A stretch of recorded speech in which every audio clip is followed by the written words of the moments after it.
வணக்கம். இது பக்தி பாட்காஸ்ட் வித் பாண்டே சார். நம்மளோட ஹிந்து மதத்தில் நாம் கடைப்பிடிச்சிட்டு வர பழக்க வழக்கம், நம்மளுடைய சாஸ்திரம் சம்பிரதாயம், நம்மளுடைய அடையாளங்கள், இது குறித்து நமக்கு 1000 கேள்விகள் இருக்கின்றன. அதற்கான பதில்களை தேடும் நிகழ்ச்சி தான் இந்த பக்தி பாட்காஸ்ட் வித் பாண்டே சார் நிகழ்ச்சி. இந்த வாரமும் ஒரு முக்கியமான அடையாளத்தை குறித்து நாம் நமது ஆசிரியருடன் விவாதிக்க இருக்கிறோம். சார் வணக்கம் சார். சார், பூநூல், முப்புரி நூல் அப்படிங்கிற பூநூல், இது நம்ம ஒரு அடையாளமாக எடுத்துக்கலாமா, ஒரு அங்கீகாரமாக எடுத்துக்கலாமா, ஒரு ஜாதியை குறிப்பிடுற ஒரு இதுவாக எடுத்துக்கணுமா? நம்ம பூநூல் அப்படின்னா என்ன, அது எதை குறிக்குது சார்? பூநூல் அப்படிங்கிறது ஒரு அடையாளமும் கிடையாது, அங்கீகாரமும் கிடையாது. அது ஒரு நினைவூட்டல். ஒரு வேலையை நாம் செய்கிறதுக்கு எப்படி நம்ம இதற்கு முன்னாடி பேசணுமோ, நேர்த்திக்கடனின் போது புடவையில் முந்தானையில் முடிந்து வைக்கிற பழக்கம் நம்மகிட்ட உண்டு. அது மாதிரி 3 வேளையும் குறைந்தபட்சம் ஒரு நாளைக்கு சூரியனுக்கு நன்றி சொல்ல வேண்டும் அப்படிங்கிறதுக்காக உருவாக்கப்பட்ட விதம் தான் இந்த பூநூல். அதை ரிமைண்ட் பண்ணுறதுக்காக உடம்புலேயே இருக்கக்கூடிய விஷயம். நமக்கு கழுத்தில் ஒரு சங்கிலி போட்டிருப்போம், யாரும் பிச்சுட்டு போக வேண்டாம். குளிச்சுட்டு எந்திரிக்கும் போது குளத்தில் ஆற்றுல சங்கிலி அடிச்சு போயிடுச்சுன்னா ஒரு செகண்டில் நம்ம தேடுவோம் சங்கிலி எங்கன்னு. அப்போ சங்கிலி உடம்புல இருந்து அது நினைவூட்டலாக இருக்குது. அந்த சங்கிலி இல்லைன்னா உடனே நமக்கு அந்த பதட்டம், அது உடம்புல இருக்கிறனால அது போன்ற ஒரு நினைவூட்டல் தான் இந்த பூநூல் அப்படிங்கிறது.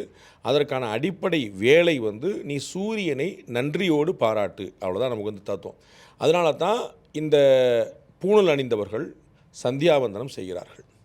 சந்தியாவந்தனம் என்றபோது திரிகால சந்தியாவந்தனம் என்று சொல்கிறார்கள். 3 வேளை செய்ய வேண்டியது. 3 வேளைங்கிறது காலையில் 10 மணி, சாயந்தரம் 4 மணி, ராத்திரி 11 மணி அப்படின்னு இல்லாமல் ரொம்ப தெளிவாக சூரிய உதயத்தின் போது, சூரியன் உச்சியில் இருக்கும்போது, சூரிய அஸ்தமனத்தின் போது என்று 3 வேளையுமே சூரியனை மையப்படுத்தி முன்னிறுத்தி தான் இதை வைத்திருக்கிறார்கள். அப்போ அதுதான் அதோடைய ரியல் பர்பஸ். ஜாதியை அடையாளப்படுத்துறதா அப்படின்னா உங்களுக்கு தெரிந்திருக்கும், நம்ம இந்து மதத்தில் எந்த ஒரு தத்துவமாக இருந்தாலும் கடைசி ரெஃபரன்ஸ் நூல் பிடிச்சி சண்டை போட்டு மண்டை உடைச்சு எல்லாம் போய் கடைசியில் நிற்கிற இடம் வேதமாக போய் நிற்கும். இந்த வேதம் தான் எல்லாத்துக்குமான இதர். அந்த வேதத்தில் ஜாதி அப்படிங்கிற ஒரு வார்த்தையே கிடையாது, அப்படிப்பட்ட ஒரு புழக்கமே கிடையாது. அப்படிப்பட்ட விஷயங்கள் பிறகு தான் வந்திருக்குங்கிற பார்க்குறோம். ஜாதி என்பது அந்தந்த இடங்களில், அந்தந்த மாகாணங்களில், வட்டாரங்களில், பகுதிகளில் அவர்கள் புழக்கத்துக்கு ஏற்பட்ட ஒரு விஷயமா இருக்கும். இப்போ ஆசாரி அப்படின்னு ஒரு சமூகம் இருக்கும், முதலியார் அப்படின்னு ஒரு சமூகம் இருக்கும். குஜராத்தில் இருக்கக்கூடிய குஜராத்தில் முதலியார் உண்டா கிடையாதா? குஜராத்தில் ஆசாரி உண்டா கிடையாதா? ஆசாரி தொழிலை இங்கு செய்கிறவர்கள் குஜராத்தில் இருக்கிறார்கள். முதலியார்களுடைய தொழில் அங்கும் இருக்கிறது, செட்டியார்களுடைய தொழில் அங்கும் இருக்கிறது. இங்கே செட்டியார் என்று அழைக்கப்படுகிறார்கள், அங்கு பனியா என்று அழைக்கப்படுகிறார்கள். அப்போ இந்த ஜாதி அப்படிங்கிறது அந்தந்த பகுதியில் இருக்கக்கூடிய விஷயம்னு பார்க்குறோம். த்ரூ அவுட் இந்தியா முழுக்க இருக்கக்கூடிய விஷயம் இல்லை, இந்து மதம் முழுக்க இருக்கக்கூடிய விஷயம் பிறகு வந்ததுன்னு பார்க்குறோம். அந்த ஜாதியும் செய்தொழிலால் வந்ததுங்கிறது ரொம்ப தெளிவாக பார்க்குறோம். நான் இப்போ தான் உங்களுக்கு சொன்னேன், ஆசாரிலேருந்து, செட்டியார்லேருந்து, பிராமணர்லேருந்து ஒன்றுமே பார்த்திங்கன்னா அவரவர் செய்கிற தொழில்னால் அவர்கள் என்னுடைய தொழிலை என்னுடைய பிள்ளைக்கு கற்றுக் கொடுப்பேன். நீங்கள் 2 விஷயம் நீங்கள் நிறையா பார்த்துருப்பீங்க, இன்றைக்கும் கூட இருக்கக்கூடிய 3 விஷயம் சொல்லலாம். ஒன்று, திரைத்துறையில் வரக்கூடிய இந்த டைனஸ்டி, அது தொடர்ந்து வரக்கூடிய அந்த சிவாஜி இருக்கிறார், அவருடைய பையன் பிரபு இருக்கிறார், பிரபுடைய மகன் இருக்கிறார் அப்படின்னு, கார்த்திக் இருக்கிறார், அவருடைய மகன் இருக்கிறாங்க, அம்பிகா ராதா இருக்கிறாங்க, அவங்களுடைய பிள்ளைகள் இருக்கிறாங்க அப்படின்னு எல்லா நடிகர்களுடைய முக்கியமான ஆட்கள் பார்த்தீங்கன்னா அவங்கவுங்க அடுத்தடுத்த தலைமுறையில் வாரிசுகள் இருக்கிறவங்க வந்துகிட்டே இருப்பாங்க. நீதித்துறையில் நீங்கள் பார்த்தீங்கன்னா இந்த விஷயங்கள் நிறையா இருக்கும். பார்த்தலாம் அவங்க அப்பா சீனியர் சந்திரசூட் அங்கே இருந்தார், அப்புறம் ஜூனியர் சந்திரசூட் வந்திருக்காரு, பிரசாந்த் பூஷன் அவருடைய சாந்தி பூஷன் இருந்தார் அப்படின்னு. நீதித்துறையிலையுமே பார்த்தீங்கன்னா அப்பா பிள்ளை நிறையா நிற்பாங்கன்னு பார்க்குறோம். அரசியலில் நீங்கள் பார்த்துருப்பீங்க, கேட்க வேண்டாம், அத்தனை பேருக்குமே தெரிஞ்சு. அப்போ இதனால் என்னென்ன, அப்போ திரு கருணாநிதி அவர்கள், அமரர் கருணாநிதி அவர்கள் தன்னுடைய பிள்ளையாக இருக்கக்கூடிய ஸ்டாலினுக்கும் அழகிரிக்கும் சொல்லிக் கொடுத்துருக்கக்கூடிய அரசியலை இன்னொருத்தருக்கு சொல்லிக் கொடுத்துருக்கான சந்தர்ப்பமே ஏற்பட்டிருக்காது. ஏன்னா அவங்க தான் குடும்பமாக வீட்டிலே உட்காந்துருக்குறாங்க, மற்றவங்கள்ட்ட பார்க்கலாம், சொல்லித்தரலாம், ஏகலைவனா கற்றுக்கலாம் இல்லாமல், ஆனால் இங்கேயே உட்காந்து கற்றுக்கிற விஷயம் அவங்களுக்கு தான் இருக்குது. அப்படி கற்றுக்கிட்டு வரும்போது தான் என்னுடைய பிள்ளைக்கு அந்த பதவி வரணும் அப்படிங்கிற ஒரு எண்ணம் நிற்குது.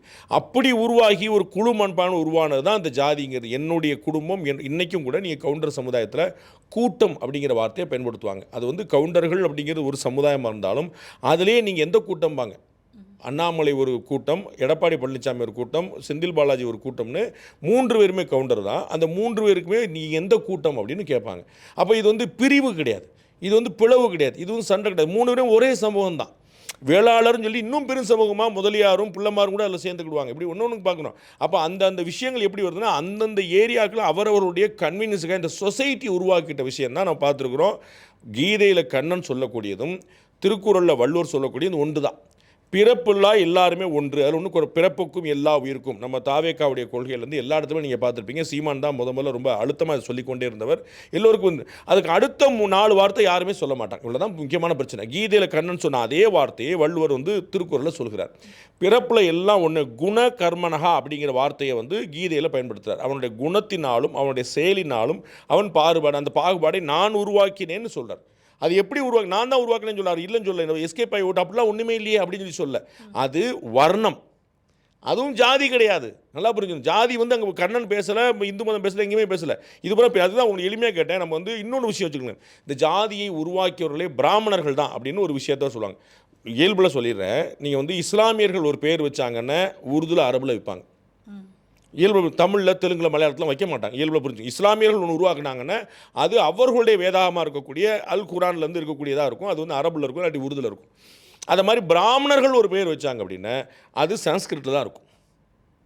அப்போ ஆசாரி, செட்டியார், முதலியார், முக்குளத்தோர், மறவர், கல்லர், அகமுடியார் நல்ல தமிழில் இருக்கக்கூடிய விஷயங்களை பிராமணர்கள் வைத்திருக்க மாட்டாங்கன்னு நம்ம எளிமையாக புரிஞ்சுக்கணும். ஏன்னா வந்து இந்த பேர்கள் எல்லாமே வடமொழி தாங்கி தான் வந்து நிற்கணும். பிராமணர்கள் விரும்புவாங்க. இஸ்லாமியர்கள் எப்படி அரபு உருது வந்து விரும்புகிறாங்களோ அந்த மாதிரி இருக்குன்னு பார்க்கணும். அப்போ வந்து வைஷ்யர், சத்திரியர், பிராமணர், சூத்ரர் அப்படிங்கிற வர்ணம் பார்த்தீங்கன்னா வடமொழி பேராக இருக்கும்.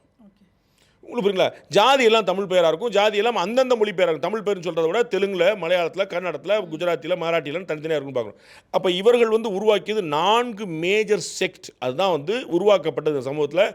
அதுவுமே கூட எப்படி அந்த நான் சொன்னது, கண்ணன் சொன்னதும் வள்ளுவர் சொன்னதும் இந்த செக்ட் பற்றி மட்டும்தான், இந்த வர்ணம் பற்றி மட்டும்தான். வர்ணம்னா கலர், உங்களுக்கு தெரிஞ்சு நார்மலாக அது வந்து விப்ஜிஆர் நம்ம வந்து வானவில் கலரை நம்ம பார்க்குறோம்.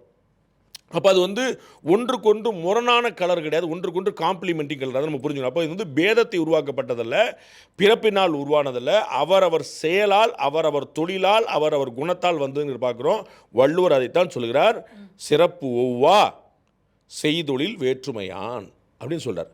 அதைத்தான் குணகர்மா அப்படின்னு சொல்லி கிருஷ்ணர் சொல்கிறார். அது வந்து பிறப்பினால எல்லாரும் சமம், அவரவர் குணத்தினால அவரவர் கர்மான நம்ம ஏற்கனவே பார்த்தோம், செயலுங்கன்னு பார்க்குறோம். அதோடைய செயல்னால இன்னொரு அர்த்தம் நீங்கள் எடுத்துக்கலாம், அவருடைய பூர்வ ஜென்மத்தினால எடுத்துக்கலாம் நீங்கள். ஸோ இந்த செயல் தான் இந்த இடத்துல வரக்கூடியது. ஏன்னா நீங்கள் வள்ளுவர் வந்து அப்படியே சொல்லக்கூடிய நீங்கள் மேட்ச் பண்ணி பார்க்க முடியும். அவரவர் செயல்னால செய்தொழில் வேற்றுமையான் அப்படின்னு சொல்லி சொல்கிறார். அப்போ அவரவர் செய்யக்கூடிய வேலையினால இந்த வேறுபாடு வருது. அப்போ இங்கே ஜாதிய அடையாளங்கிறது இந்த வேதத்தில் கிடையவே கிடையாது. ஜாதிய பாகுபாடுக்கான வாய்ப்பே கிடையாது. வர்ணம் தான் இருக்குது. அந்த வர்ணம் வந்து ரொம்ப தெளிவாக அவர் செயல்பாட்டினாலங்கிற கிளாரிட்டிஃபை பண்ணோம். இதில் 4 வர்ணம் நமக்கு வந்து சொல்லப்படுது. இதில் 3 வர்ணங்களுக்கும் பூணல் உண்டு. இந்த பூணல்ங்கிறது பிராமணர்களுக்கு மட்டுமே உரியது அல்ல. இன்றைக்கும் நீங்கள் பார்க்கலாம். நான் ஏற்கனவே குறிப்பிட்ட செட்டியார்கள், வைசியர்கள், நாயுடுக்கள், நாயக்கர்கள், ராஜூஸ்கள், வன்னியர்கள், இது மாதிரி நிறைய சமூகத்தினர் வந்து இன்னும் பண்ணிட்டு இருக்கிறாங்க. எங்கள் ஊரில் ஒரு முக்குளத்தோர் சமுதாயத்தை சேர்ந்த ஒருத்தர் பேசிகிட்டு இருந்தோம். அப்போ வந்து அப்படியே இந்த ஜாதி இந்த சமுதாயத்தெலாம் பேச்சு வரும்போது கிட்டார், உங்கள் தாத்தா பேர் என்ன அப்படின்னா பெருமாள் சாமி தேவர். பெருமாள் சாமி வந்து யார் இருப்பா? திருமால்வளவன். யார்? திருமாவளவன் இருக்கே, அது திருமால்வளவன் தான். திருமாவளவன் மாதிரி. திருமால் யார்? இல்லை. ஸோ முழுக்க எல்லாருமே எல்லா சமூகம் தான் வச்சுட்டு இருந்தாங்க. இது வந்து யாரோ ஒரு சமூகத்துக்கு சொந்தமானது இல்லை. ஸோ இந்த பூணல் அப்படிங்கிறது 3 வேளையும் சூரியனை தொழ வேண்டும். அப்போ எல்லாருமே போட்டுட்டு இருந்தாங்க. 4 வர்ணத்தில் 3 வர்ணம். இப்போ 4வது வர்ணத்துக்கு அங்கே வரணும். அப்போ 4வது வர்ணத்துக்கு ஏன் கிடையாது அப்படிங்கிற வரணும். அதுதான் நான் உங்களுக்கு தெளிவாக சொல்கிறேன். நம்ம வந்து உணர்ச்சி படாமல் யோசனை புரிஞ்சிடும் நமக்கு. 3 வர்ணத்துக்கு தான் இது வந்து இருக்குது. 4 வர்ணம் சொல்கிறாங்க. 4 வர்ணத்தில் 3 வர்ணத்து தான் இது இருக்குது. அப்போ பூணூலுடைய பர்பஸ் என்னங்கிற முதல்ல பார்க்கணும். சூரியனை தொழுதல், சூரியனுக்கு நன்றி தெரிவித்தல் அப்படின்னு. அப்போ என்ன? பிராமணர்கள், மன்னர்கள், சத்திரியர்கள், வைசியர்கள் பொதுவாக வெளியில் இருக்க மாட்டாங்க. நார்மலாக அதிகமான நேரம் வெளியில் வருவாங்க. வெளியில் வர மன்னர் வெளியே வரவே மாட்டாரா அப்படின்னா கொடை பிடிச்சி வந்துடுவார். வைசியர் வெளியே வர மாட்டாருன்னா அவருக்கு வந்து இப்போ ராஜாவுக்கு கப்பலை வச்சுருப்பார், ராஜா கிணியாக கப்பலை வச்சுருப்பார்னு பார்க்குறோம். பிராமணர்கள் பார்த்தோன்னா கோயிலில் இருப்பாங்க, அரசவையில் இருப்பாங்க, மற்ற இடங்கள் இருப்பான்னு பார்க்குறோம். அப்போ ரோட்டில் வரக்கூடிய வெளியில் வரக்கூடிய வேலைகள் வந்து இந்த 3 இருக்கும் காமனாக கம்மி. ஆனால் சூத்திரர்கள் சொல்லக்கூடிய இந்த உடலால் உழைக்கக்கூடிய இந்த மக்கள் வந்து ஏற்கனவே வெயிலில் தான் இருப்பாங்க. அவர்கள் தங்களுடைய உழைப்பின் மூலமாக, வியர்வையின் மூலமாக சூரியனுக்கு நன்றி செலுத்தி கொண்டே இருக்கிறார்கள். இந்த சூரியனை பார்க்காத, அதாவது அதிகமாக புழங்காத குரூப் ஒரு 3 குரூப் இருக்குது. அந்த குரூப்பை சூரியனை பார்க்குறக்கா வெளியே வா அப்படின்னு நீங்கள் வந்து சந்தியாவந்தனம் நீங்கள் வந்து ரூமுக்குள்ள உட்காந்து பண்ண முடியாது. இயல்பு நீங்கள் சந்தியாவந்தனம் பண்ணக்கூடிய யாராக நீங்கள் எடுத்து பார்த்தீங்கன்னா ரூமுக்குள்ள உட்காந்து பண்ண மாட்டாங்க, மொட்டை மாடியிலையாவது பண்ணுவாங்க, தரையில். அப்புறம் சூரியனை பார்க்கணும், அதான் ரொம்ப முக்கியமான விஷயம். சூரியனை பார்த்தா சரி. நீங்கள் வந்து நம்ம இஸ்லாமியர்கள் பார்த்தீங்கன்னா திசை நோக்கி தொழுவார்கள், திக்கு நோக்கி தொழுகும் தொழுக்கர் அப்படின்னு பாரதியார் சொல்றார். அப்போ அந்த மேற்கு எங்கே இருக்குதோ அந்த இடத்த பார்த்து தொழுவாங்க. அப்போ அவங்களுக்கு ரூமுக்குள்ளே ஏர்போர்ட்டுக்குள்ளே, நான் பல இடங்களில் இப்போ கத்தாரில் துபாயிலாம் ஏர்போர்ட்டில் பார்த்தீங்கன்னா பல மாடி அடுக்கு இருக்கும், அதில் ஒரு ரூமை போட்டு வச்சுட்டு இந்த பக்கம் வந்து இங்கே தொழுகை நடத்துக்குன்னு போட்டு வச்சுருப்பாங்க. இது அப்படி கிடையாது, வெட்ட வெளியில் தான் இருக்கணும். மொட்டை மாடியோ வீட்டு வாசலோ உள்ளேயோ புறமோ முத்தமோ சூரியன் கண்ணுக்கு தெரியணும். ஸோ சூரிய ஒளி படணும், சூரிய ஒளிக்கு சூரியனுக்கு கதிர்வீச்சுக்கு நன்றி பாராட்டணுங்கிறது அது முக்கியமான விஷயம். அதில் 3 குரூப்பு குறைவாக இருக்குங்கனால காலில் ஒருக்க வெளியே வா, மதியம் ஒருக்க வெளியே வா, சாயந்தரம் ஒருக்க வெளியே வா. வெளியே வர்றதை மறந்துடாத, உடம்புல கயிறே போட்டு உட்காந்துக்கும். கயிறை போட்டுட்டே அவனுக்கு இந்த கயிறு வந்து உனக்கு ஒவ்வொரு சதவீதம் அந்த உங்களுக்கு தெரியும். நான் ஏற்கனவே சொன்னேன், சட்டை போடுற பழக்கம் யாருக்குமே கிடையாது, எந்த வர்ணத்துக்கு கிடையாது. சட்டை போடுற வந்து பிராமணர்கள் சட்டை போடுவாங்க, சூத்திரர்கள் சட்டை போட மாட்டாங்க இல்லை, பிராமணர்கள் இன்னைக்கு வரைக்கும் சட்டை போடாமல் இருப்பாங்க. உங்களுக்கு புரியுங்களா? வைசியர்களும் சத்தியர்களும் சூத்திரர்களும் எல்லாமே சட்டை போட ஆரம்பிச்சாங்க ரொம்ப முன்னாடி. பிராமணர்கள் தான் இன்னைக்கு வரைக்கும். ஸோ சட்டை போடாமல் இருக்கிறது இழிவுன்னு ஒரு பார்வை இருந்திருந்தா பிராமணர்கள் எப்படி சட்டை போடாமல் இருப்பாங்க? அப்போ சட்டை போடாமல் இருக்கிற இழிவில் சட்டை போடாமல் இருக்கிறது தான் இந்த தட்பவெப்பத்துக்கான ஒரு நிலை. இப்படி தான் நம்ம வந்து இந்துக்களும் இந்தியர்களும் காலகாலமாக இருந்தோம். ஒன்றும் இல்லை, வெள்ளையர்கள் வந்து நம்மளை திசை மாற்றினாங்க, நாமளும் அப்படி வந்து வெள்ளைக்காரன் சொன்னால் கரெக்டாக இருக்கும்னு நினச்சி நம்ம வந்து போனோம். ஸோ சூரியன் பக்கம் வந்து சூரியனுக்கு நன்றி தெரிவிப்பதான். நீங்கள் இன்றைக்கும் பார்த்துருப்பீங்க, பிராமணர்களுக்கு இயல்புலேயே ரத்தத்திலேயே நீங்கள் போய் பிளட் டெஸ்ட் பண்ணிங்கன்னா வைட்டமின் டி குறைபாடு இருக்கும். எளிமையாக ஒன்றுமே சொல்ல மாட்டாங்க, நீங்கள் சூரியனை பார்க்கணுங்கம்பாங்க, இவ்வளோதான் கணக்கு. ரொம்ப அந்த சூரியனை பார்க்கணுங்கிறது தான் இயல்பான. அந்த விஷயம் குறைபாடு இல்லாமல் இருக்கிறது அந்த 3 வருடத்துக்கும் சூரியனுக்கு வந்து வழிபாடு செய்யணும், நன்றி தெரிவிக்கணும். At least 3 times per day. அதில் நீங்கள் பார்த்தீங்கன்னா ஒரு சந்தியாவந்தனத்தை நீங்கள் ஒழுங்காக பண்ணீங்கன்னா குறைந்தபட்சம் 15 நிமிஷம் ஆகும்.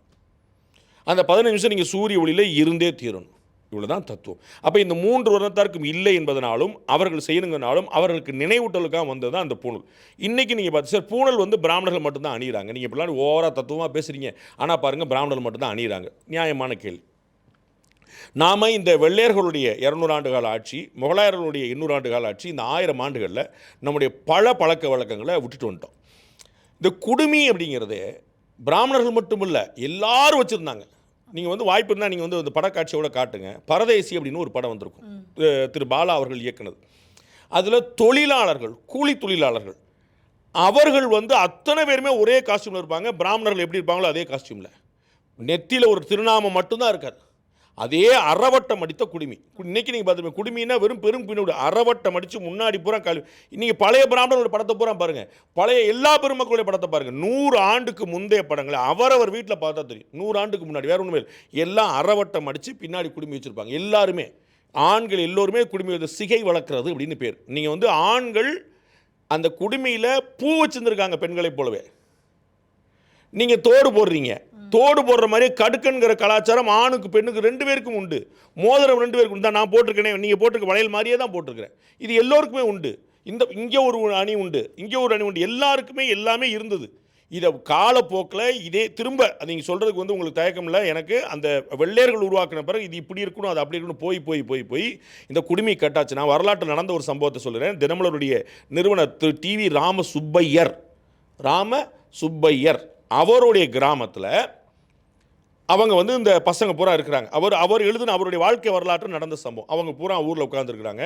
அந்த பசங்க வந்து எல்லாருமே இந்த வெள்ளையர்களுடைய இன்ஃப்ளூயன்ஸில் அவங்க வந்து பார்த்து நம்மளும் வந்து கிராப் வெட்டிக்கணும் அப்படின்னு ஒரு ஆசைப்படுறாங்க. குடுமி தான் எல்லோரும் இருக்குது, எல்லா சமூகமும் பிராமணர்களுடைய எல்லாரும் குடுமி தான் வச்சுருக்காங்க. அவங்க எல்லாம் ஒரு இன்ஃப்ளூயன்ஸ் ஆகி குடுமியை வெட்டி கிராப் வெட்டிக்கணும்னு பார்க்குறாங்க. கிராப் வெட்டிட்டு போனால் வீட்டில் அடி கேரண்டி, ஏன்னா வீட்டில் பெரியவங்க அடி கேரண்டி. அப்போ என்ன செய்யணும்னு பார்த்து ராமசுப்பையர் தான் ஐடியா கொடுக்குறார். என்ன ஐடியா கொடுக்குறார்? எல்லா பசங்களும் ஒரே நாளில் ஒரே நேரத்தில் இப்போ அடிச்சிருது, நாளைக்கு சாயந்தரம் 3 மணிக்கு எல்லோரும் வந்து குடுமையை கட் பண்ணிட்டு எல்லோரும் கிராப் பண்ணிக்கிறோம். ஸோ அந்த ஊரில் காலைல எந்திரிச்சு பார்த்தா வீட்டில் இருக்கக்கூடிய எல்லா பையனும் வந்து கிராப் பண்ணியிருக்காங்க. யார் ஒருத்தர் கூட குடுமி கிடையாது.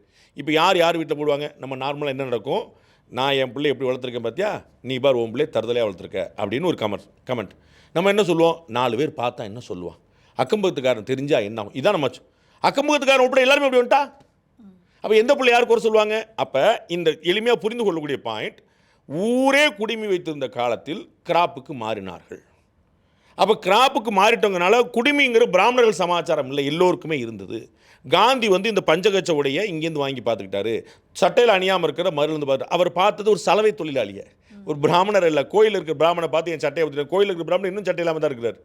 அவர் சட்டை இல்லாமல் வந்து அரையாடை மனிதராக வந்தார்னு சொல்லி பார்த்தது வந்து இங்கே இருக்கக்கூடிய ஒரு சலவை தொழிலாளி பார்த்து. அப்போ எல்லோருமே நம்ம அப்படி தான் இருந்தோம், புரியுங்களா? அதனால தான் அவன் சொல்கிறேன், இன்றைக்கும் பார்த்தீங்கன்னா ராஜூஸ்லேருந்து, ஆசாரிகள்லேருந்து, வன்னியார்லேருந்து, நாயுடுலேருந்து, நாயக்கர்லேருந்து பல சமூகத்தை சேர்ந்தவர்கள் கல்யாணத்துக்கு முந்தின நாள் பூணல் போடுவாங்க. ஆட்டோ சங்கர்னு ஒருத்தர் பெரும் தொடர் கொலைகளை செய்ததாக கைது செய்யப்பட்டு தூக்கில் ஏற்றப்பட்ட, தமிழ்நாட்டில் வந்து இஃப் ஐம் நாட் ராங் கடைசியாக தூக்கில் ஏற்றப்பட்டு அவர் தான் தமிழ்நாட்டில். ஆல் இந்தியாவில் உள்ள யாகூப் மேமன் தமிழ்நாட்டில் வந்து auto Shankar if I'm not wrong. அந்த ஆட்டோ சங்கருடைய ஃபோட்டோவை தூக்கிலிடப்பட்ட பிறகு அந்த பாடியை வந்து வீட்டில் வாங்குறாங்க. எப்படி இருக்குன்னு நீங்கள் எடுத்து பாருங்கள் தயவுசெய்து. நல்ல திருமணம் இட்டு வந்திருப்பார். அவர் வந்து கடவுள் பக்தி கொண்டவராக இருந்திருப்பார், நீங்கள் யாரும் கற்பனை பண்ண முடியாது. ஆனால் அவருடைய குடும்பம் மிகப்பெரிய பக்தி குடும்பமாக இருந்திருக்கு. அந்த சடலத்தை வாங்கும்போது திருமணோட சடலத்தை வாங்கியிருப்பார். என்ன கணக்கு? அப்போ எந்த அவர் ஐயங்காரா? எல்லாருமே விபூதி அணிவதும், எல்லோருமே திருமணம் அணிவதும், எல்லோருமே பூணல் அணிவதும் எல்லார்ட்டையுமே இருந்துச்சு. அந்த வழக்கம் அரிதாகி வந்து இன்றைக்கி நீங்கள் பார்த்துருப்பீங்க, பிராமணர்களையும் நிறைய பேர் வந்து இந்த பூணல் அணிவதில்லை. இந்த தாலி பற்றி நம்ம பேசியிருந்தோம். எனக்கு ஒரு நண்பர் அனுப்பியிருந்தார், என்னங்க தாலியை பற்றி பீதியை கிளப்பி விட்டீங்க, என் ஒய்ஃப் வந்து வீட்டுக்கு வந்தோடனே தாலியை கழட்டிட்டு மேலே ஹேங்கரில் மாட்டி விட்ருவாங்க, நீங்கள் என்ன இப்படி சொல்லிங்க? ஒன்றும் பிரச்சனை இல்லை தலைவரே, நமக்கு நல்லதுங்க சொல்லுங்கள், நீங்கள் வந்து அதை கம்பல் பண்ணி சொல்லாதீங்க, நம்ம 2 பேருக்குமே நல்லது, எனக்கு நல்லது நீ செய்கிறது, உனக்கு நல்லது நான் செய்கிறது, உங்களுக்கு புரிய வைங்கன்னு சொல்லி சொன்னேன். அந்த மாதிரி ஒரு பழக்கம் இப்போ வந்துருச்சு, உங்களுக்கு புரியுங்களா? அப்போ இது அவசகமாக இல்லை, நம்ம வந்து ஒரு வழக்கத்தில் பல லட்சக்கணக்கான ஆண்டுகள் ஆய்வு கொடுப்பட்டு அதை கடைபிடிக்கப்பட்டு டைம் டெஸ்டடாக நீங்கள் இன்றைக்கி கேட்குற மாதிரி, பெரியார் கேட்ட மாதிரி, விவேகானந்தர் கேட்ட மாதிரி பல நூற்றுக்கணக்கான டெவில்ஸ் அட்வொகேட் பண்ணி சண்டை போட்டு மண்டை உடஞ்சி இந்து மதமே வாத பிரதிவாதங்களில் வளர்ந்தது. ஸோ இந்து மதத்தில் வந்து கேள்விகள் நான் உங்களுக்கு பல முறை சொல்லியிருக்கேன். இந்து மதத்தில் மட்டும்தான் மதுராந்தக ராமர் கோயில் வாசலில் மேடையை போட்டு ராமன் வாலியை கொன்றது சரியா குற்றமானு விவாதிக்க முடியும். இப்படி இன்னொரு மதத்தில் விவாதிச்சிட முடியுமா? இது பட்டிமன்றம் நடக்கும், எதிர உட்கார்ந்து எல்லாம் கைதட்டுவாங்க. ராமன் குற்றவாளியா நிரபராதியான்னு விசாரணை கற்பனை பண்ண முடியுமா? வேறு எந்த மதத்திலையாவது? இந்த மதம் கேள்விகளுக்கு அஞ்சிய மதம் அல்ல, கேள்விகள் கேட்க கேட்க பதில் பிறக்கும், ஞானம் பிறக்கும்னு விரும்பின மதம். அப்போ இன்றைக்கும் கூட பார்த்தீங்கன்னா நிறைய பிராமணர்கள் பூணல் அணிவதில்லை. நிறைய நான் சொன்ன மற்ற சமூகத்தை சேர்ந்தவங்க திருமணத்துக்கு முன்னாடி அணிகிறாங்க, இறப்பின் போது அணிகிறாங்க, காரியங்கள் செய்யும் போது அணிகிறாங்க. அப்போ அவங்களுக்கு எப்படி வந்துச்சு? பிராமணர்களுக்கு மட்டும்னா இவங்களுக்கு எப்படி வந்துச்சு? அப்போ நான் ஏற்கனவே குறிப்பிட்டு, எப்படி குடிமையை எல்லோரும் துறந்தார்களோ அதுபோல் பிராமணர்கள் மட்டுமல்ல பல பேர் வந்து இந்த பூணலை துறந்தார்கள். வீட்டில் இருக்கக்கூடிய பெண்கள் பெரியவர்கள் அப்படிலாம் துறக்கூடாப்பான்னு சொல்லி சொன்னாங்க. அப்போ நாளடைவில் துறந்து என்ன ஆகும் அப்படின்னா, பூணல் எங்களுக்கானதில் உங்களுக்கானது அப்படின்னு வந்து நிற்கும். அப்புறம் பூணல்லாம் வசத்தியா அப்படின்னு வந்து நிற்கும். இது வந்து பார்த்தீங்கன்னா நக்சல் மனோபாவம். உங்களுக்கு ஏன் சொல்கிறேன்னு பாருங்கள். தம்பி அருண் சத்தீஸ்கர் போயிட்டு வந்திருந்தார், அங்கே போய் வந்து ரொம்ப டீட்டெயிலான வீடியோலாம் போட்டுருக்காரு, நீங்கள் பார்த்துருப்பீங்க.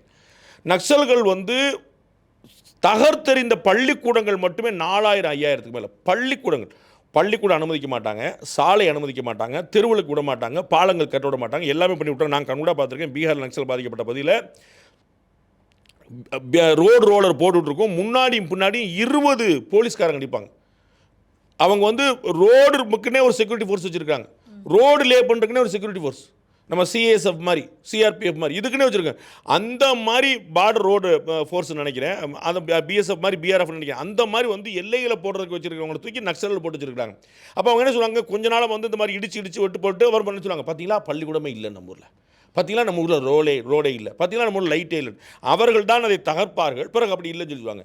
இவர்கள் தான் பூணலை அறுப்பார்கள், பிறகு பூணல் இல்லை பார்த்தியா அப்படிம்பாங்க. ஸோ பூணல் வந்து எல்லோருக்கும் வந்து யாரோ ஒருத்தர் மட்டும் போட்டிருந்ததில்லை. நான் பலமுறை சொன்னது போல் அந்த கலாச்சாரத்தை கடைசியாக கடைபிடித்து காப்பாற்றுவர்களாக பெண்களும் பிராமணர்களும் இருக்கிறாங்க. தட் டசன்ட் மீன் தட் இது ஒருத்தருக்கு மட்டுமே இருந்ததுங்கிறதுல எல்லா சமூகத்துக்கும் இருந்தது.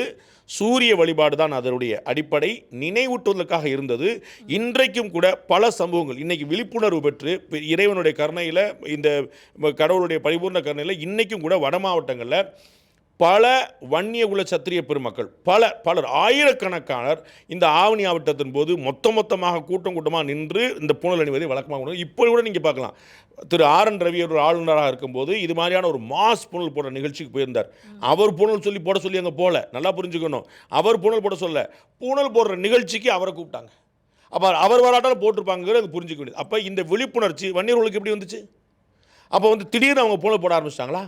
பாரதியார் வந்து நான் எல்லாருக்கும் பூணல் போடுறேன்னார், ராமானுஜர் வந்து நான் எல்லாருக்கும் பூணல் போடுறேன்னார், பாரதியார் புரட்சி வீரர், சரிங்களா? அவர் வந்து எல்லா ஜாதி மதங்களுக்கு அப்பாற்பட்டு தமிழருக்கான ஒரு தலைவராக நின்னார்.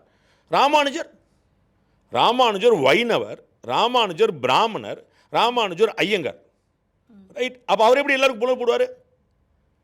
மதத்தில் புரட்சி செய்த மகான் என்று பிறகு வந்து கலைஞர் பாராட்டார். எத்தனை 1000 ஆண்டுகள் கழித்து இந்த ஒரு கடவுள் மறுப்பாளர் வந்து பாராட்டுகிறார். அப்போ ராமானுஜர் எப்படி எல்லாருக்கும் புகழ் போடுவார்? அப்போ ராமானுஜருக்கு அந்த அத்தாரிட்டி எப்படி வந்து நிற்கும்? ஏற்கனவே இங்கே இருக்கக்கூடிய வழக்கம், இடையில் நான் சொன்ன அந்த சமூக பேதங்களால் 1000 வருஷம் முன்னாடி, அதற்கு முன்னாடி 1000 வருஷம் யாருடைய ஆட்சி? முகலாயரோட ஆட்சி. உங்களுக்கு புரியல? 2000 வருஷம் ராமானுஜர் 1000 வருஷத்துக்கு முன்னாடி. அப்போ அதற்கு முன்னாடி 1000 வருஷம். அப்போ அந்த சமூக பேதங்களால் வந்து அவரவர் பொழப்பை பார்த்தாலே போதும், இதெல்லாம் பார்க்க முடியுமா, கடைபிடிக்க முடியுமாங்கிற இடத்துல மாற்றம் ஏற்பட்டதில் இல்லாமல் போயிடுச்சு. அதனால தான் ராமானுஜர் எல்லோருக்கும் பூணூல் உண்டுனார். எந்த சமூகத்தை பட்டியலினம் என்று இன்றைக்கு வரைக்கும் சொல்லிக்கிட்டு இருக்கோமோ அதற்கு முதல்ல கடவுள் பெயராக அழைத்து திருக்குலத்தார் என்று பெயர் வைத்தவர் ராமானுஜர். அதை அப்படியே சான்ஸ்கிரிட்டில் மாற்றி ஹரிஜனம் அப்படின்னு கொண்டு வந்தவர் காந்தி அவர்கள். அப்போ திருக்குலத்தார் என்ற அற்புதமான தமிழ் பெயர். திருக்குலத்தார், திருன்னா என்னன்னு உங்களுக்கு தெரியும், திருவுடைய குலம், அந்த கடவுளுடைய குலம் என்று பட்டியலினத்து சகோதரர்களை 1000 வருஷம் முன்னாடி பெரியார் வந்து என்னைக்கு சொன்னார் பார்க்குறீங்க? பெரியார் வேறு சொன்னார், நம்ம இன்னொரு விவாதத்தில் பேசுவோம் நம்ம. ஆனால் இந்த இடத்துல ரொம்ப தெளிவாக கைவிடப்பட்டதாக சொல்லப்பட்ட மக்களுக்கு திருக்குலத்தார் என்று அழைக்கணும்னு சொன்னவர் ராமானுஜர். அவர் கோயில் கூட்டு ஆலய பிரவேசம் 1000 வருஷம் முன்னாடி நடந்துச்சு. இங்கே எங்கே நடந்துச்சு? அப்போ நம்ம வந்து இந்த மதம், இந்த இனம், இந்த பூணூல், இந்த மாதிரி சமாச்சாரங்கள்லாம் இயல்புக்கு எதிரானது, துவேஷத்துக்குரியதுங்கிறதெல்லாம் பொய், ஏமாற்று வேலை. அது இல்லைங்கிறதுக்கு நம்ம கண்கூட 1000 பேர் பார்த்துருக்கோம். இன்றைக்கி சின்ன ஒரு ஆய்வு, நீங்கள் வந்து பெருசாக பயங்கரமான ஆய்வுலாம் பண்ண வேண்டாம். நீங்கள் ChatGPT எடுத்து கேட்டுக்குங்க, கூகுள் எடுத்து பார்த்துக்குங்க, உங்கள் வீட்டு பெரியவங்கள்ட்ட கேட்டுங்க. இப்போ எல்லா ஜாதியும் போடலான்னு சொல்லியிருக்கீங்க சார். வரலாற்று ரீதியாக பார்த்தோம்னா நம்ம சனாதன தர்ம கிளாஸில் கூட சொல்லியிருக்காங்க, பெண்களும் அந்த காலத்தில் பூணூல் அணிஞ்சிருந்தாங்க அப்படின்னு. ஸோ பெண்களும் அணிஞ்சிருந்தாங்களா? அதுவும் இந்த மாதிரி காலப்போக்கில் போயிடுச்சா? அது இதே கணக்கு தான் நான் அறிந்த வகையில். நான் வந்து ஒரு குருக்கள்கிட்ட ரொம்ப பெரிய ஒரு மூத்தவர்கிட்ட ஒருத்தர் கேட்டேன். அவர் இதை தான் சொல்லியிருந்தார், தாயாருடைய திருமேனிகள்லேயே பூணல் நாங்கள் பார்த்துருக்குறோம்னார். நீங்கள் கோவிலில், நீங்கள் இன்னொரு முக்கியமான விஷயம், நீங்கள் வந்து இந்த பிராமணர்கள் பற்றி வந்ததுனால சொல்கிறேன், நம்ம கும்பிட்ற சாமிகளில் 99% சாமிகள் பிராமணர்கள் கிடையாது. நீங்கள் அவதாரங்கள் 10 அவதாரங்களில் வாமனரும் பரசுராமரும் மட்டும்தான் பிராமின். 8 பேர் வந்து பிராமணர்களே கிடையாது. அதில் வாமனர் மட்டும்தான் கேரளா புண்ணியத்தில் கொஞ்சம் நினைவில் வைக்கப்பட்டிருக்கார். பரசுராமனுக்கு இங்கேயும் நம்ம கும்பிட்ற பரம்பரையே தெரியல, நமக்கு புரிஞ்சுக்கணும். அப்போ பிராமணர்கள் தான் உருவாக்கி வச்சுருந்தாங்கன்னா பூரா பிராமணர் தான் கடவுள் ஆக்கி வச்சுருப்பாங்க. இது நம்ம புரிஞ்சுக்க வேண்டிய விஷயம். ஸோ பெருமாளுடைய சுவாமியுடைய திருமேனிகளில் ராமனுடைய கண்ணுடைய பார்க்கும்போது அந்த பக்கமே பக்கத்துலேயே பார்வதிக்கு, சிவனுக்கு இருந்தால் பார்வதிக்கு, இது மாதிரி எல்லா அம்பாள் திருமணி, எல்லா தாயார் திருமணிகள்லையும் அதுலேயுமே பூணல் இருந்தது. அந்த பழைய ஆயிரக்கணக்கான ஆண்டுகளுக்கு முந்தைய தாயார் அம்பாள் திருமணியிலேயே பூணல் இருந்தது நாங்கள் பார்த்துருக்கோன்னு ஒரு சிவாச்சாரியார், ஒரு குருக்குள் வந்து என்ன சொல்லி நான் கேட்டுக்கிறேன். இப்போ நம்ம வந்து வரலாற்றில் ஆய்வு பண்ணும்போது அப்படி தான் இருந்திருக்குங்கிறத பார்க்குறோம். பிறகு பல காரணங்களுக்காக அந்த நடைமுறை வந்து அப்படியே காணாமல் போயிடுச்சு. அதில் ஒரு முற்போக்கு பிற்போக்குங்கிற சமாச்சாரம் கிடையாது. அவங்களுடைய கன்வீனியன்ஸாக இருக்கலாம், ஏற்கனவே ஆடை அழிகளாக இருக்கலாம், அவருடைய ஆடை உரிமைகளாக இருக்கும். அது எதனால் காணாமல் போச்சுன்னு தெரியல. பட் பெண்களுக்கும் அது இருந்ததுங்கிற கண்ணோட பார்க்குறோம். பெண்கள் தான் இந்த கலாச்சாரங்களை தூக்கி கடைசி வரைக்கும் பிடிச்சிருக்குங்கிற சந்தர்ப்பத்தில் இது எப்படி மிஸ் ஆச்சு, எங்கே கேப்பில் இருந்ததுன்னு எனக்கு தெரியல, என்னுடைய ஞானம் இல்லை. ஓகே, இந்த உபநயனம் அப்படின்னு பண்ணுறாங்கல்ல சார், அது வந்து அது ஒரு பாயாக இருக்கிறத ஒரு பிரம்மச்சாரியாக மாத்திர அந்த மாதிரி சடங்கா சார்? அப்போ தானே இந்த பூணூல் அணிவிக்கிற பழக்கம் வருது. அப்போ எல்லா ஜாதியினரும் அந்த உபநயனம் பண்ணி தான் இந்த பூணூல் அப்படிங்கிறத அணிஞ்சிக்கிறாங்களா? அதில் அந்த 3 இழை மட்டும் போடுறதுக்கான காரணம் என்ன சார்? 3 இலைக்கு வந்து முப்புரி நூல் நம்ம தமிழில் அதை சொல்லுவாங்க. முப்புரி நூல்ங்கிறது சுத்தமான தமிழ். அந்த பூணூல் அணிந்தவர்களை த்விஜர்கள் அப்படின்னு சொல்லுவாங்க. துவ அப்படின்னா 2, த்வி அப்படின்னா 2. ஜ அப்படிங்கிற ரூட் வேர்டு வந்து எல்லா ஜனனத்துக்கும் எல்லா உயிர்ப்புக்குமான அடிப்படையாக விஷயமாக பார்க்குறோம். ஜெகன் மாதா, ஜனனம், ஜென்மா, இது எல்லாமே இந்த ஜ அப்படிங்கிறது வந்து உற்பத்திக்கு, இந்த படைப்புக்கு ஆரம்பத்துக்கான ஒரு விஷயமா இருக்குது. பிறப்பு அப்படின்னு நம்ம பார்க்குறோம். எல்லாமே ஆரம்பிக்கிற பிறப்பு. அந்த ஜ வந்து துவ 2 ஜ, த்விஜ அப்படின்னு சொல்கிறோம். அப்போ 2வது முறை பிறப்பு. இந்த பூணூல் அணியிறங்கிறது 2ஆம் முறை பிறப்பு. ரொம்ப கன்ஃபியூஸ் பண்ணிக்க வேண்டாம். கிறிஸ்தவ சமுதாயத்தினர் வந்து குழந்தையாக இருந்து அவருக்கு பேர் வச்சு எல்லாம் பண்ணிகிட்டு இருப்பாங்க. அதுக்கப்புறம் ஒரு நாள் சர்ச்சில் கூப்பிட்டு வச்சுட்டு ஞான ஸ்நானம் அப்படின்னு ஒன்று பண்ணி வைப்பாங்க.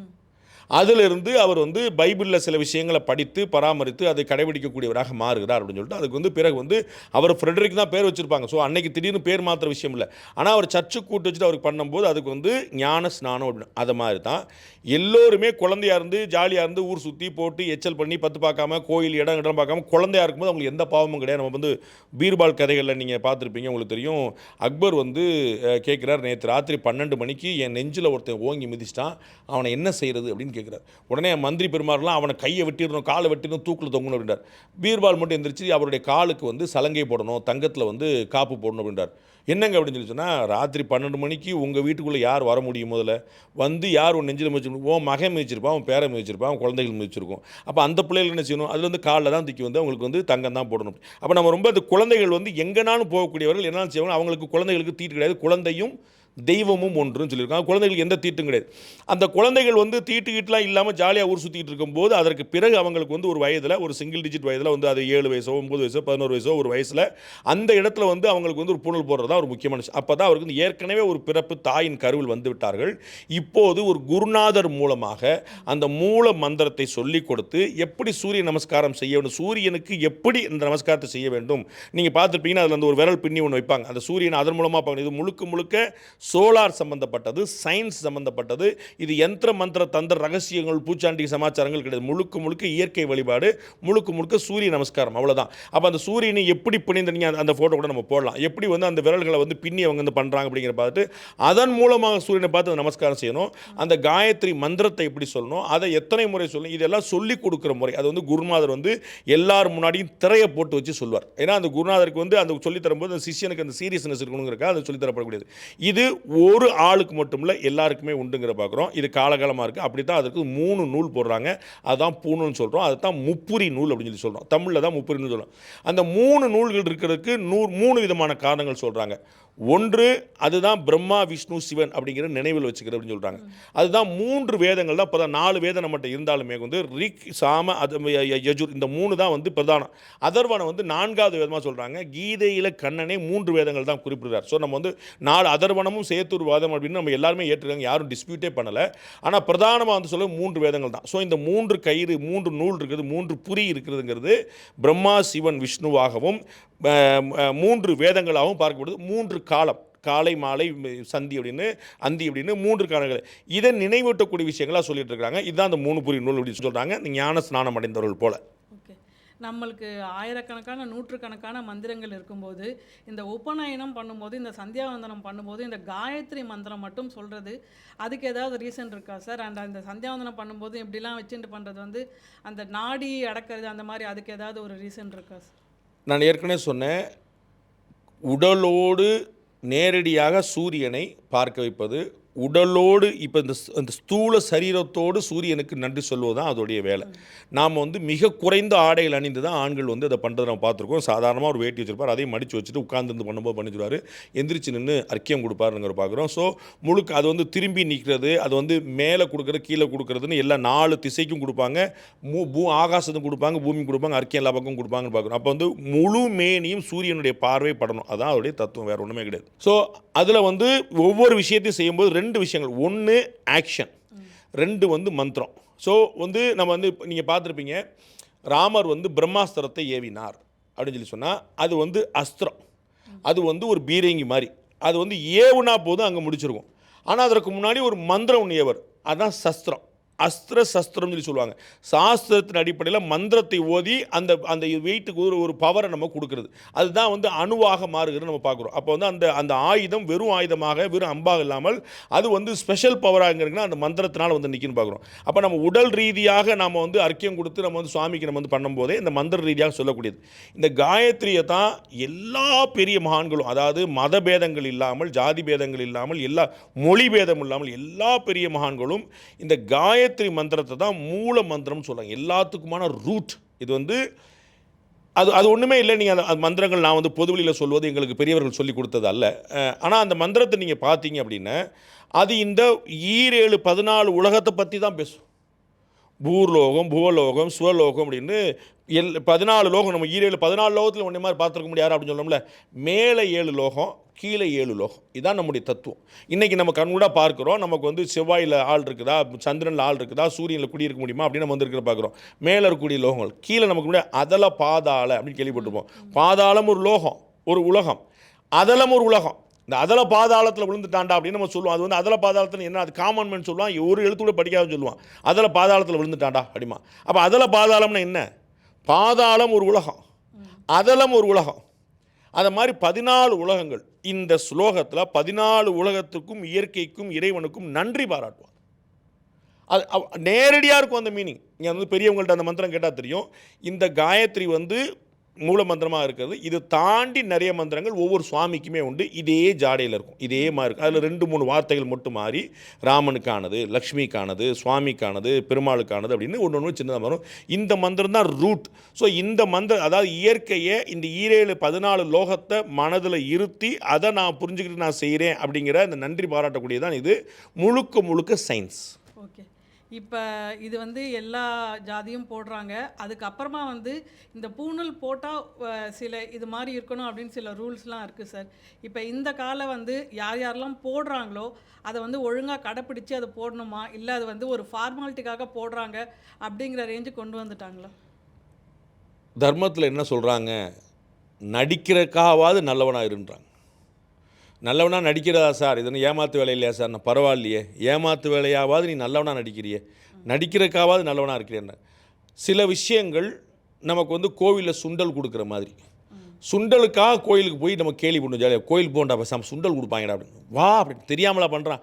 கோவிலில் நாட்டியம் எதுக்கு வைக்கிறான், நடனம் எதுக்கு வைக்கிறான், பட்டிமன்றம் எதுக்கு வைக்கிறான், வழக்காடு மன்றம் எதுக்கு வைக்கிறான், சினிமா ஆடல் பாடல் கட்சியில் கோயில் ஏன் சார் வைக்கிறான்? என்ன சார் நீங்கள் அவ்வளோ காமெடியாக இருக்காது. அதுக்காகவாது வா, வந்து உள்ளே பாரு, பார்த்துட்டு தெரிஞ்சால் உடனே கண்ணன் உள்ளே எடுத்துக்கிடுவான். அவனுக்கு தெரியும் உன்னை ஹவு டு அட்ராக்ட்.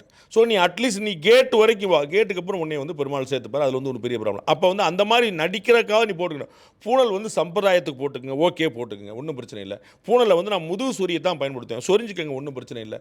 அதற்கப்புறம் உங்களுக்கு உறுத்தும்ல, அப்போ உங்களுக்கு தெரியும். ஏதோ ஒரு நாள் போட்டுக்கிட்டு இருக்கும்போது பூனல் போட்டுட்டு சரக்கு அடிக்கிறதா, பூனல் போட்டு சிகரெட் குடிக்கிறதா, பூனல் போட்டு புலால் சாப்பிட்றதா அப்படின்னு வரும்போது உறுத்தும்ல. அதுக்கு பூனலை கழட்டி வைக்கிறதா புலால் வர்றதான்னு நீங்கள் முடிவு பண்ணணும். நடந்த சம்பவத்தை சொல்கிறேன். நம்ம மெரினா பீச்சில் டிஜிபி ஆஃபீஸ் வாசலில் வந்து ஒரு டாஸ்மாக் கடை. அந்த டாஸ்மாக் கடை வந்து கீழே கடை, மேலே வந்து பில்டிங், ஒரு பில்டிங்கை தானே வாடகைக்கு விட்றாங்க, எக்ஸிஸ்டிங் பில்டிங். அந்த பில்டிங்கில் மேலே வந்து காந்தியோடைய உருவம் வரைஞ்சிருக்காங்க. டைல்ஸ்லேயே, அந்த மார்பிள்லேயே போட்டு போட்டு கல்லாக போட்டு நீங்கள் வந்து கிட்டத்தட்ட 15 அடிக்கு வந்து காந்தியோடைய உருவம் அதில் பதிஞ்சிருக்கு. அந்த இடத்த வாடகைக்கு விட்டாங்க, கீழே டாஸ்மாக் கடை. இதை ஜூனியர் உடலில் எடுத்து போட்டு இது மாதிரி நான் சொல்ல ஒரு 15 வருஷம் முன்னாடி, என்னப்பா அநியாயம், காந்தி சிலைக்கு கீழேயே டாஸ்மாக் கிடையாது அப்படின்னு உடனே மாற்றிட்டாங்களே. காந்தி படத்தையா? அவ்வளோதான் கெட்டிக்கார் பிள்ளை. டபக்குன்னு காந்தி படத்தை மொத்த கல்லையும் பேர்த்து எடுத்துட்டாங்க. நடந்த உண்மை நீங்கள் கேட்டு பார்த்து செக் பண்ணி பார்த்து அவ்வளோதான். அப்போ பூனல் வந்து புலாலுக்கு உறுத்துதா, புலால் பூனல் அவுத்து போட போகிறீங்களா நீங்கள் முடிவு பண்ணி. அது வந்து எதற்கு நான் ஏற்கனவே முதல்லே சொன்னேன், இது நினைவூட்டுவதற்காக. டே பாடுறா, நீ மறுபரப்படுத்திருக்கிற, பெருமாள் நாமத்தை சொல்கிறக்காக வந்திருக்கிற, சூரியனுக்கு நன்றி சொல்கிறக்காக வந்திருக்கிற, நீ இயற்கைக்காக வந்திருக்கிற, நீ இந்த மாதிரி விஷயங்கள்லாம் பண்ணக்கூடாதுன்னு நினைவூட்டிகிட்டே இருக்கணும். என்னப்பா நினைவூட்டிகிட்டே இருப்பா, ஊர்த்துதுப்பா அப்படின்னு சொல்லிட்டு கழட்டி வச்சுட்டா நோ ப்ராப்ளம். அவருக்கான விஷயம். அப்போ நாமக்கு வந்து இது நல்லது செய்கிறதுக்காக பண்ணுது. அப்போ பூனல் போட்டால் நியாயப்படி கடைபிடிக்கணுமா? சுவாமி பாருங்க, அதாவது நாம சுவாமிக்கு ஒன்று செய்யும்போது சுத்தபத்தமாக செய்யணுங்க. சுவாமிகிட்டேருந்து நம்மகிட்ட எது வந்தாலும் அது நம்ம எப்படி இருந்தாலும் எடுத்துக்கலாங்க. இது என்னுடைய தத்துவங்க. இது பெரியவர்கள் மறக்கலாம், எனக்கு அவ்வளோ ஞானம் கிடையாது, நான் அந்த இடத்துல நான் இல்லை. எனக்கு சுவாமிகிட்டேருந்து ஒன்று வருது, அது நான் எப்படி இருந்தாலும் நான் வாங்கிக்கலாம். ஏன்னா அது சுவாமியோடைய தீர்த்தம், சுவாமியோடைய ஆசீர்வாதம், சுவாமியோடைய பிரசாதம். அது நான் எப்படி இருக்கேன், நான் தூரமாக தீட்டா, நான் நல்லா குளிச்சிருக்கேனா குளிக்கலையா, அதெல்லாம் அது எப்படி இருந்தாலும் சுத்தபத்தமாக வாங்கிட்டா பரம சந்தோஷம். நான் சொல்கிறது அதனால் தடுக்கப்படக்கூடாதுன்னு சொல்கிறேன். ஏன்னா சுவாமிகிட்ட இருந்து வருது.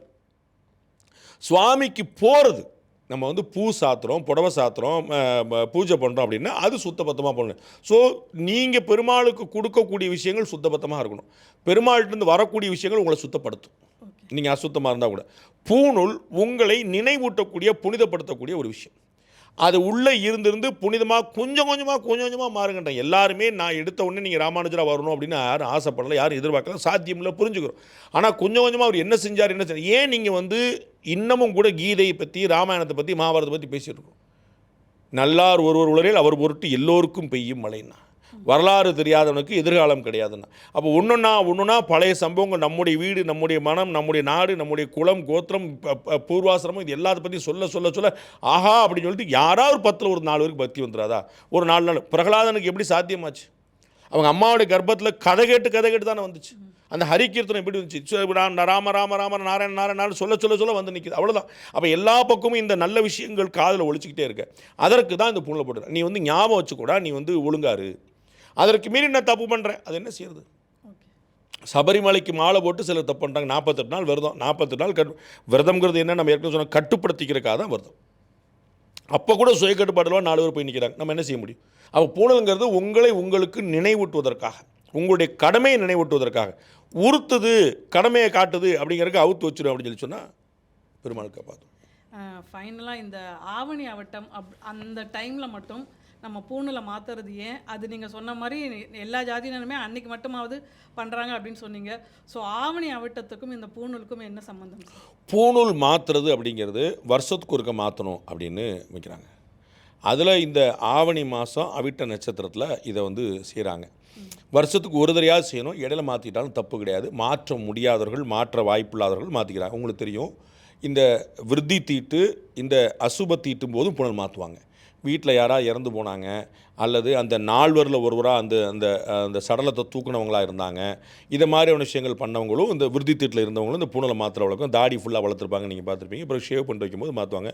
இது வந்து வருஷத்துக்கு ஒரு தடையாவது மாற்றணும். மாற்றுறது வந்து ஒரு மந்திர தந்திரத்தில் மாற்றுங்கிறது உங்களுக்கு நினைவில் இருக்கும்போது அது வந்து வெறும் கயராக, ஒரு அருணா கயிறும் பூணலும் ஒன்றும் இல்லை. அந்த பூணூலுக்கு வந்து ஒரு புனிதத்தன்மை ஏற்றப்படுகிறது. நம்ம பார்க்குறோம். நம்ம வந்து ஒரு வீட்டில் குடிக்கிற தண்ணீரும் வெளியில் கீழே கிடக்கிற தண்ணீரும் ஒன்றும் கிடையாது. அப்போ நம்ம வந்து ரெண்டும் தண்ணி தான். அதுக்கு ஒரு புனிதத்தன்மையை நம்ம ஏற்றுறோம். நம்ம வந்து அப்போ அந்த புனிதத்தன்மையை ஏற்றுறது மூலமாக நார்மலான ஒரு பூணலாக நீங்கள் கருவக்கூடாது. அப்போ அதற்கு ஒரு மந்திர உபாசனை உண்டு. அது வந்து அந்த பூணல் போடும்போதும் பூணல் அவுக்கிறதுக்கும் ஒரு மந்திரம் உண்டு, பூணல் போடுறதுக்கு ஒரு மந்திரம் உண்டு. அப்படி வந்து ஒரு புனிதத்தன்மையோடு வருஷத்துக்கு ஒருக்கே மாற்றணும். அதை வந்து போகிற போக்கில் காலில் மாற்றி வச்சுட்டு கழட்டி வச்சுட்டு போகிற இன்னொரு கயிறு இல்லை.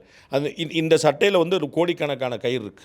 அந்த சட்டையில் இருக்கக்கூடிய நூல்களும் நான் போட்டிருக்கக்கூடிய பூணலும் ஒன்றும் இல்லை. அந்த புரிதல் நமக்கு இருக்கணும். அதற்காக வருஷத்துக்கு ஒரு தெரியாது. அந்த ஒரு நாள் வந்து ஆவணி அவட்டமாக இருக்குது. Okay sir. இந்த ஜென்ரேஷனுக்கு இந்த பூணூல் மகிமை தெரியாதவங்களுக்கு ஏன் போட்டுக்கணும்? அது நம்மளோட இட்ஸ் நாட் ஏன்னா நிறைய பேருக்கு என்னென்னா அது ஜாதியை காட்டுற மாதிரி இருக்குதுன்னு ஒரு தாட் இருக்குது. அப்படி இல்லை அப்படின்னு நீங்கள் ரொம்ப அழகாக கிளாரிஃபை பண்ணியிருக்கீங்க. அந்த ஜென்சிக்கு ஏதாவது சொல்லணுன்னா என்ன சொல்லுவீங்க சார்? உங்களுடைய முன்னோர் ஜென்சிக்கு சொல்கிற அளவுக்கு நான் வந்து பூமர் இன்னும் ஆயிரல. இருந்தாலும் நீங்கள் கேட்டுட்டதுனால நான் சொல்லிடுறேன். உங்களுடைய முன்னோர்களை விட, உங்கள் வீட்டு பெரியவர்களை விட நீங்கள் பார்க்குற சமூகம் உங்களோட அக்கறையோடு இருப்பதில்லை. உங்கள் மேலே யார் பாசமாக இருப்பா அப்படின்னு உங்களுடைய இதயத்தை நீங்கள் கேளுங்க. உங்கள் அம்மாவா, உங்கள் அப்பாவா, உங்கள் அண்ணனா, உங்கள் தம்பியா, உங்கள் தாத்தாவா, பாட்டியா, ரோட்டில் போகிற முந்தானத்து ஸ்கூல்லையோ காலேஜ்லேயோ அறிமுகமான முருகேசனா மாடசாமின்னு வச்சுக்கோங்க. அப்போ உங்கள் முன்னோர்கள் கடைபிடித்து வந்த விஷயம் ரொம்ப எளிமையான தத்துவம் சொல்கிறான். வழி தெரியாதவர்களுக்கு கைடு பண்ணுறதுக்கு தான் இந்த ஜிபிஎஸ் இருக்குது. வழி தெரியாதவர்களுக்கு கைடு பண்ணுறதுக்கு தான் இந்த சிக்னல் இருக்குது.